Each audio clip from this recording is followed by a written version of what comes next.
Football ইতিহাসের এক দীর্ঘতম অপেক্ষার অবসান হলো। সর্বশেষ 1974 সালে জাইরে নামে বিশ্বকাপে অংশ নিয়েছিল কঙ্গো ডিআর। এরপর কেটে গেছে দীর্ঘ 52 বছর। 2018 এবং 2022 বিশ্বকাপে খুব কাছ থেকে ফিরে আসতে হলেও এবার প্লে অফ টুর্নামেন্টে জ্যামাইকাকে হারিয়ে 2026 বিশ্বকাপের টিকিট নিশ্চিত করেছে দ্য লেপার্ডরা। সাব সাহারান আফ্রিকার প্রথম দেশ হিসেবে বিশ্বকাপে খেলা এই দেশটি কি পারবে তাদের ঋত গৌরব ফিরে পেতে? চলুন বিস্তারিত জানি।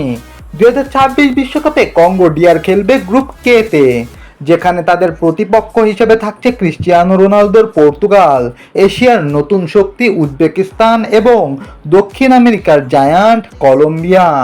17 জুন হিউস্টন স্টেডিয়ামে পর্তুগালের বিপক্ষে ম্যাচ দিয়ে শুরু হবে তাদের বিশ্বকাপ যাত্রা। এরপর 23 জুন কলম্বিয়া এবং 27 জুন উজবেকিস্তানের মুখোমুখি হবে তারা।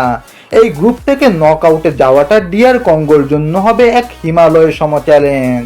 ফরাসি কোচ সেবাস্টিয়ান দেশাব্রের অধীনে এই দলটি এখন আগের চেয়ে অনেক বেশি গোছানো। দলের নেতৃত্বে আছেন অভিজ্ঞ ডিফেন্ডার চ্যান্সেল এমবেম্বা।